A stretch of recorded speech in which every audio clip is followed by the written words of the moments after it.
이 티핑 포인트 임계점 뭐 이런 용어에 대해서는 아마 익숙하게 많이 들어보셨을 거라고 생각을 하는데 특히 1.5도를 많은 학자들이 강조를 하고 있죠. 근데 안타깝게도 작년에 1.5도가 이미 넘어갔습니다. 그러니까 여기서 1.5도라고 하는 거는 산업화 이전 대비 1.5도 이상 올라갔다라는 얘기인데, 산업화 이전이라고 하면은 1850에서 1900년의 평균 기온을 얘기하거든요. 그래서 1850에서 1900년의 평균 기온보다 작년에 1.5도 이상이 더 올라갔다라는 얘기거든요. 말씀드렸다시피 1.5도 이미 넘어갔다고 그랬고, 많은 학자들이 1.5도를 지킬 수는 없다, 거의 불가능하다라고 얘기를 하고 있고요. 2도도 못 막는다라고 얘기를 하고 있습니다. 그러면은 대충 학자들이 어느 정도까지 온도 상승할 거라고 예상을 하고 있냐면은 2100년까지 2.7도까지는 올라갈 거다. 산업화 이전보다 지구 평균 기온 1.5도가 더 올라가면은 훨씬 더 많은 여러 가지 문제들이 발생을 하겠죠. 기상 이변의 빈도나 강도도 훨씬 커질 것이고,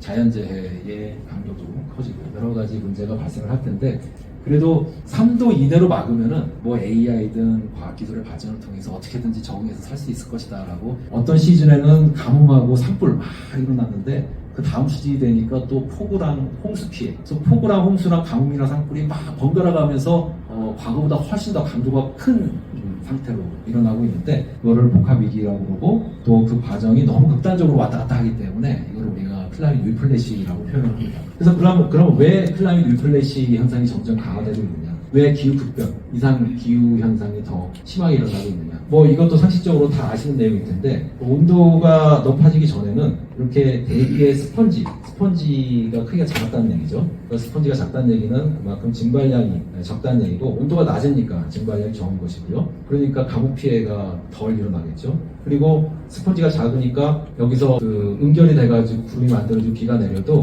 비가 폭우 형태로 내리지가 않는다는 얘기죠. 적당하게 내리고, 그래서 홍수나 폭우 피해도 강도나 빈도가 크지 않은데, 온도가 이렇게 3도 정도 오르게 되면은 대기의 스펀지가 커진다는 얘기입니다. 스펀지가 커진다는 얘기는 그만큼 대기가 포함시킬 수 있는 그런 수증기의 양이 늘어난다는 얘기거든요. 그러니까 대기의 스펀지가 커지니까 당연히 증발량이 늘어나면서 가뭄 현상도 심해질 것이고, 그 다음에 대기가 포함할 수 있는 수증기량이 늘어나기 때문에 이게 응결이 돼서 구름이 만들어지고 비가 내릴 때 폭우의 형태로 내리고, 이게 홍수 피해로 이어진다. 그래서 점점 온도가 올라가면 올라갈수록, 이게 만약에 4도, 5도, 6도 이렇게 올라가면 올라갈수록 가뭄 피해, 산불 피해는 커질 것이고, 폭우, 홍수 피해는 커질 것이다. 그래서 이게 기상이변의 강도를 높이는 결과로 이어진다. 유럽 국가들 같은 경우는 과거의 산업혁명 때는 공장이 많아가지고 그때 이산화탄소 배출 많이 했거든요. 그래서 어떻게 보면 지금의 대기 조성이 이렇게 이상하게 되면서 지구온난화 문제가 심각하게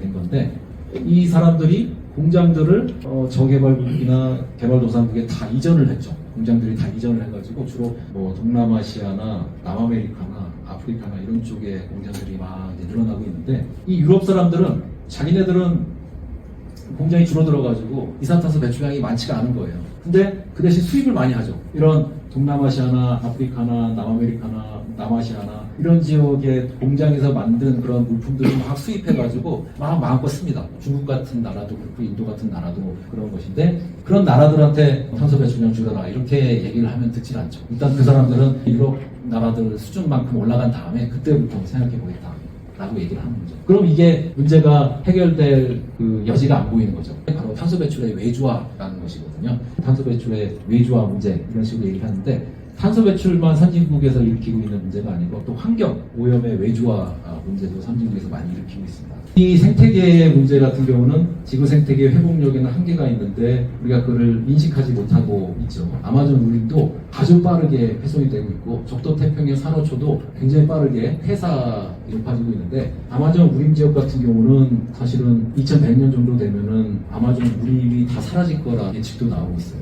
왜 사라지냐면, 이 지역은 지구 온난화가 계속 심하게 진행이 되면은 홍수 피해가 많이 일어나는 지역이 있고 가뭄 피해가 많이 일어나는 지역이 있는데, 이 아마존 우림이 어떻게 보면 전 지구의 허파 같은 곳이거든요. 두 가지 중요하죠. 아주 중요한 종 다양성의 보고고, 그 다음에 굉장히 중요한 탄소 흡수원인데, 이런 곳이 망가지면은 이산화탄소가 배출이 되니까 대기의 온도가 또 올라가니까 또 가물어지니까 또 나무들이 죽으니까 대기의 이산화탄소 또 올라가고 그러면 또 지구의 온도가 올라가고 또 가물어지고 아마존 우림이 또 훼손이 되고 이런 식의 지금 악순환의 고리에 빠져 있는 거거든요. 그러니까 2100년에 아마존 우림이 다 사라질 거다라는 예측이 나오고 있는 것이고요. 산호초가 바로 바다의 아마존입니다. 산호초 그 자체의 좀 다양성이 중요하지만 산호초가 다양한 해양 생물들이 사는 곳이에요. 서식처죠. 산호초가 사라지면 다른 해양 생물들도 다 사라집니다. 그러니까 해양 생태계가 붕괴가 되는 거겠죠. 붕괴가 되면 아마존 우림이 망가지는 거랑 산호초가 망가지는 게 인간하고 무슨 관계가 있느냐 막 이렇게 또 물어보실 수 있는데 결국은 생태계가 무너진다는 것은 이게 인간한테 많은 영향을 주겠지만 가장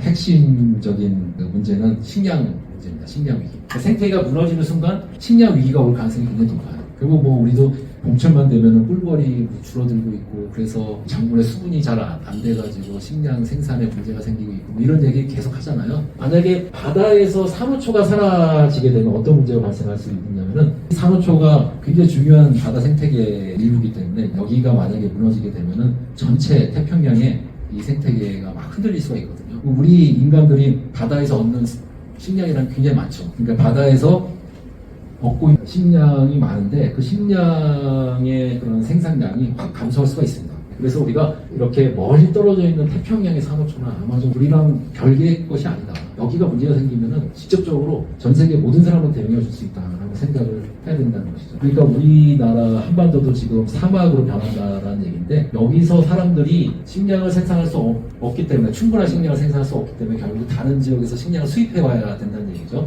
근데 이 한반도에서 만약에 식량 수입이 여의치 않아가지고 먹을 게 부족해지면 결국은 이동을 해야 되는 거거든요. 근데 어떻게 보면 이것도 예상 가능한 것이 아주 엘리트 계층 같은 경우는 돈이 많고 그러니까 어떻게든지 버틸 수가 있겠죠. 네. 그리고 또 자기가 다른 지역으로 가려면은 자기 갖고 있는 기득권을 다 내려놔야 되기 때문에 그것도 위험 부담이 커서 아마 위에 엘리트층은 움직이지 않으려고 할 가능성이 있고 그 다음에 또 가장 취약계층 같은 경우는 돈이 없기 때문에 못 움직입니다. 움직이고 싶어도 재원이 있어야 어느 정도 더 위쪽으로 올라갈 수 있겠죠. 그래서 근데 중산층 같은 경우는 어느 정도 돈도 있고 그다음에 살아야 되니까 북쪽으로 올라갈 것이다. 그렇게 예상해 볼 수가 있는데 여기에 이렇게 넓은 면적에 사는 사람들이 대부분 다 북쪽으로 올라가려고 할 텐데 그게 아마 아비규환이나 마찬가지일 거고 사람들만 올라가는 게 아니고 여기 살고 있는 동물들도 다 북쪽으로 올라갈 거란 말이죠. 그래서 이 위쪽에 제한된 그 영역 하에서 동물들하고 사람들이 그런 이건 아주 극단적인 경우입니다.